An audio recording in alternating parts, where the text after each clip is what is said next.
about truth and reality, which is the topic we are exploring in our webinars this month. In these times of great change, our perceptions of truth and reality can affect us profoundly.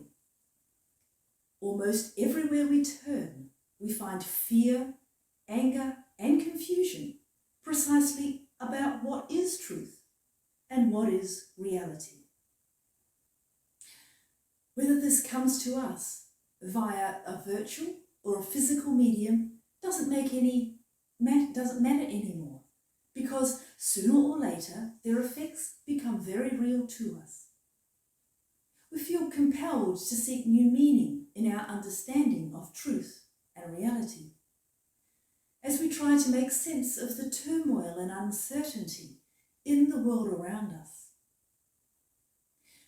Because we intuitively associate truth and reality with characteristics like enduring, reliable, and incontestable, even when these seem to be completely lacking in our world.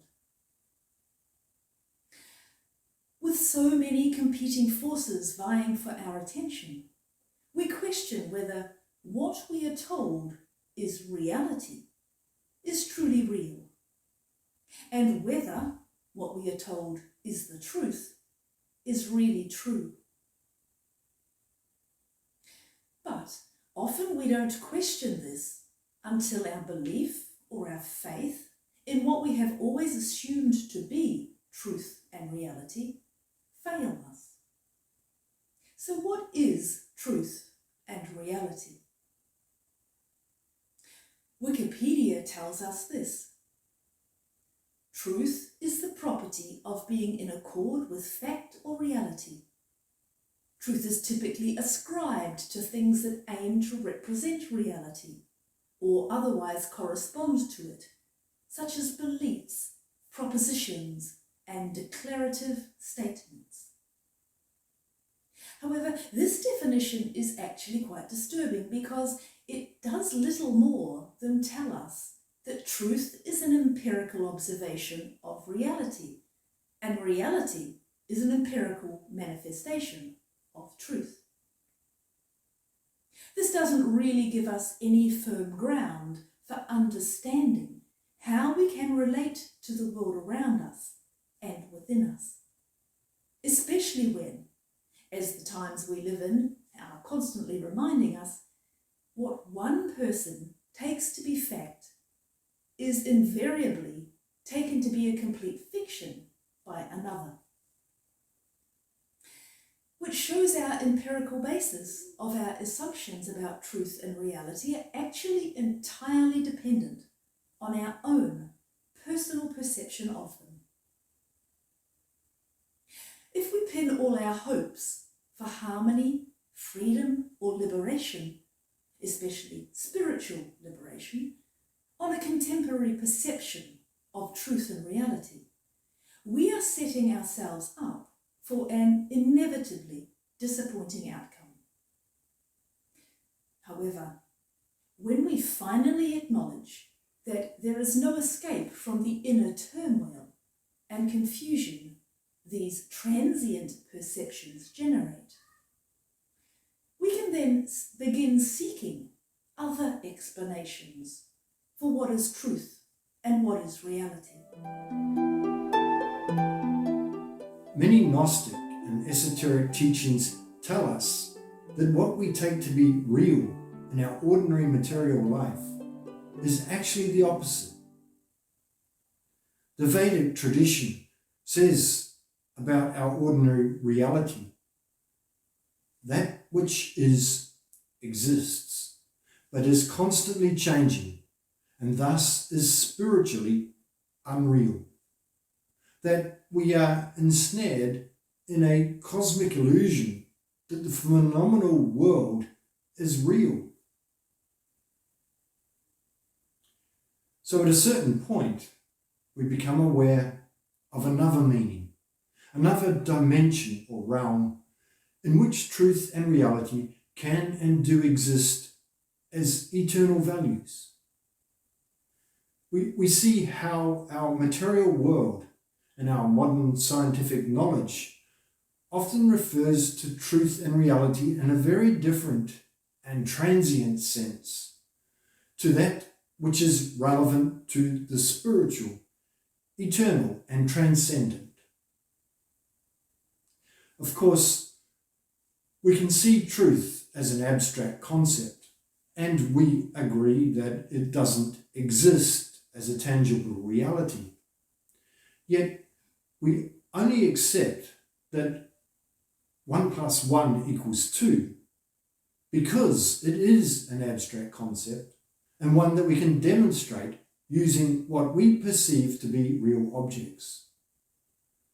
As Albert Einstein said, as far as the laws of mathematics refer to reality, they are not certain, and as far as they are certain, they do not refer to reality.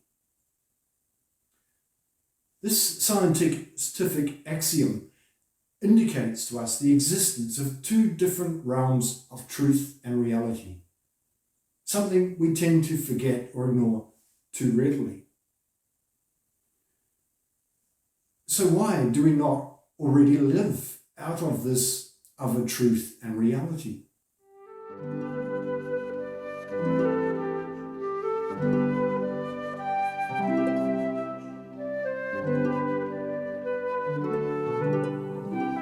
The inner turmoil we experience originates from the way we perceive truth and reality in our daily life. We assign eternal values to the observations we derive from our transient reality.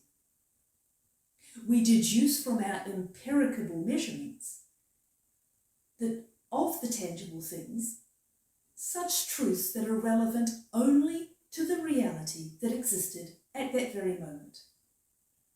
But when that moment passes, whether that be a nanosecond or a millennia, what we determined to be the truth is no longer so. The reality we observed is no longer the reality of the now present moment. Neither are the truths we associated with them. Yet we cling to these perceptions of truth and reality as if they were eternal. However, our perception is also subjective. So what we take to be reality at any given moment is entirely dependent on our perception, and our perception is entirely dependent on our perspective, our understanding of it, and therefore of our present state of consciousness. When we consider this in the context of our interactions with others, indeed with all of humanity and with the world that we live in, we will recognize the causes of our conflict and our misunderstandings and the effects our actions have on others. So it is not hard to see, to show, to understand that when we react to situations on the basis of our own perceptions of truth and reality, our actions and those of others change that reality. Therefore, our perception of truth determines our reality.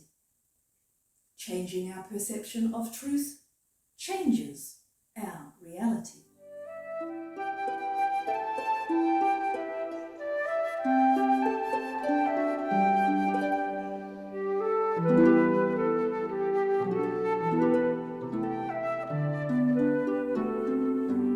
So, if what we perceive to be real is actually unreal, how can we fulfill the ideals of liberty, peace, and freedom that we long for?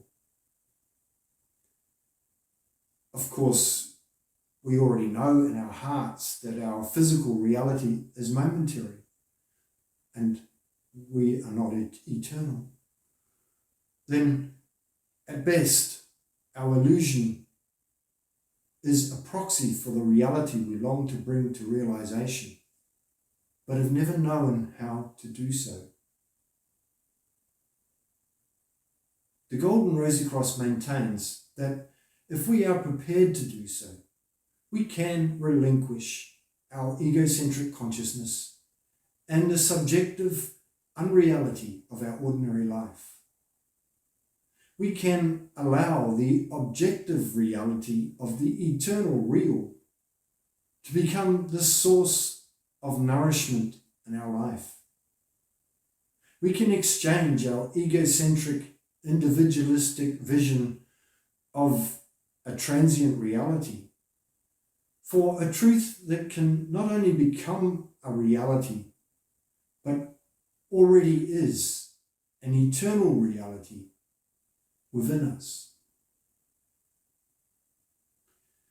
Sages and sacred texts throughout the ages refer to this reality when they speak of the real as distinct from the unreality of our egocentric worldview.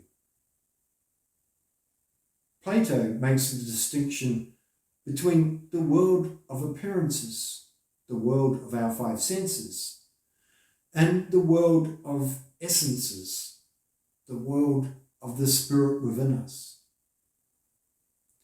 The Bhagavad Gita tells us what is not real never was and never will be.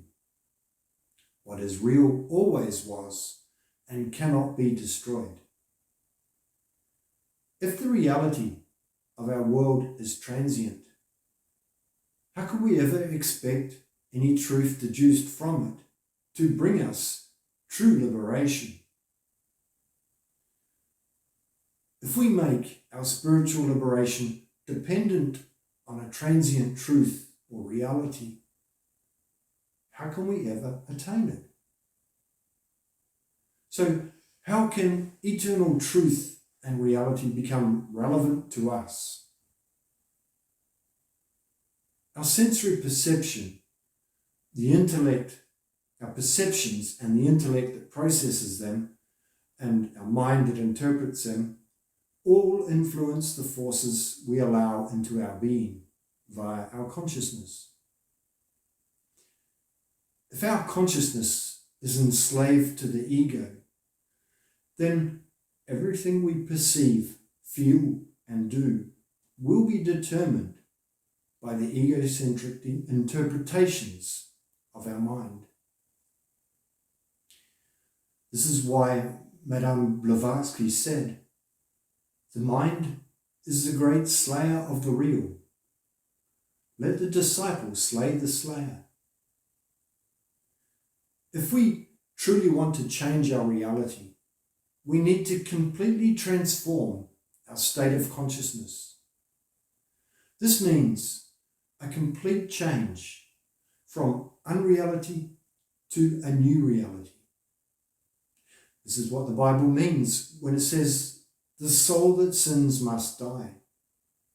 The natural soul that is beholden to the egocentric consciousness must be replaced so that we may live out of a new soul consciousness.